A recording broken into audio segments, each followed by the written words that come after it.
CBS News has obtained new body camera video from the arrest of the suspect in what the FBI is calling another apparent attempted assassination against former President Donald Trump. Driver! Take 2 steps to your right! Take 2 steps to your right! Come back. Driver! Walk straight back!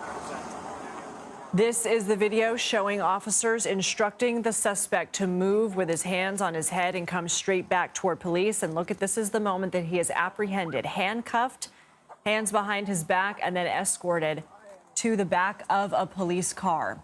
This is 58-year-old Wesley Routh, charged with 2 weapons possession violations in connection to the assassination attempt, but more charges are expected to be filed. His arrest stems from the incident near Trump's Mar-a-Lago golf course in West Palm Beach, Florida on Sunday. According to newly released court documents, a Secret Service agent patrolling the golf course near Mar-a-Lago, patrolling the exterior, saw what appeared to be a rifle poking out of the tree line. The agent then fired his service weapon in the direction of the rifle. The suspect's cell phone indicated he had been in the area for more than 12 hours.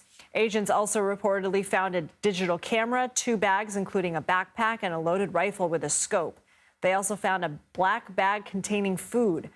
After the shots were fired, Routh fled the scene in a vehicle, but a witness was able to snap a photo of his license plate, and he was arrested soon after. Anna Schecter is with us in Studio 57. She's the senior coordinating producer for the CBS News Crime and Public Safety Unit.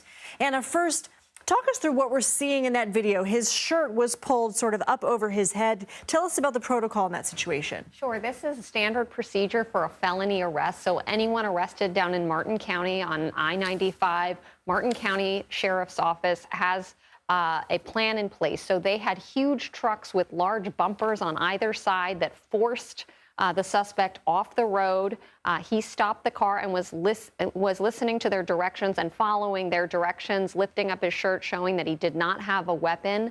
So that is all part of the protocol. I spoke with local law enforcement this morning, and they said that once he walked out of frame, you don't see it, he was then on his knees next to the car, and they kept custody for him for about an hour on the side of that road until the FBI came, and they immediately transferred him into custody. It's interesting, they were told FBI was taking the lead on the investigation, so they were careful not to ask him questions, not to muddy those waters. Later, the FBI sat him down and interviewed him at length. And hopefully later today, we'll glean some more details from what they've learned so far. What did the sheriff say about his demeanor? And at any point, did local police ask, or did the FBI ask, do you know why we're stopping you? So yes, they did ask him, do you know why you're stopping that we're stopping you? And he said in the affirmative, yes. The local sheriff arrived shortly after that video was taken, and he said he was taken aback at how calm he was. It was like, he put it like he was going to a picnic or something, like he knew exactly what was going on. He knew exactly why he was being stopped, and he was calm, relaxed, quiet, not talking.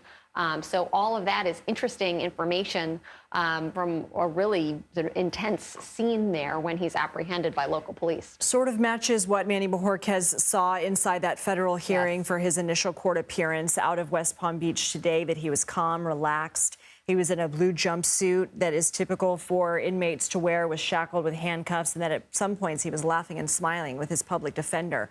What are we learning from the newly released court documents? And particularly this detail that cell phone data would put him in the area for 12 hours. That's right. From 1:59 a.m. That morning up until about 1:30 p.m. So we have him at least for that 11.5-hour period. His cell phone is pinging to that tower. So we don't know if he was sort of camped out in those bushes, if he was sleeping in his car, but he was there for a long period of time. And they included that in the complaint as part of the narration of exactly what happened and why they came to charge him with what they did. What do we know about his criminal history? Well, in 2002, he was charged with a felony, being in possession of a weapon of mass destruction. In 2010, he had another felony charged for being in possession of stolen goods. And in between there were several misdemeanors.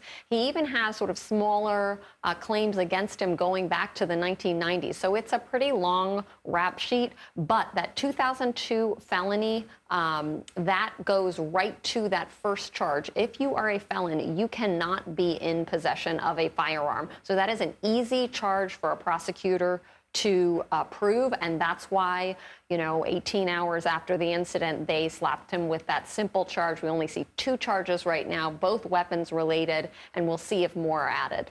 And so those 2 charges that are weapons related, one, as you mentioned, was possession of a felony a felon in possession of a weapon, but then it was the obliteration of the serial number. What can you tell us about the weapon, where it's manufactured, where it comes from, and that obliteration part? So the weapon was manufactured outside of Florida. We know that this kind of gun is not manufactured in Florida. And my colleague down in D.C., Andy Trier, has learned that the ATF might have to use some kind of acid or substance to try to lift whatever substance was used to obscure the serial number. This makes it more difficult for the ATF to track the gun. It's an extra step that they have to take. So they don't know exactly when the gun was purchased, who he purchased it from, and that remains to be seen. So we'll see if ATF can figure that out. Anna Schecter, thank you so much. We are expecting to learn more because today, around 4 p.m. Eastern, there is a scheduled press conference with the Justice Department, the FBI, the Secret Service, and Palm Beach County Sheriff's Office. They will hold that press conference to provide an update. Anna, thank you.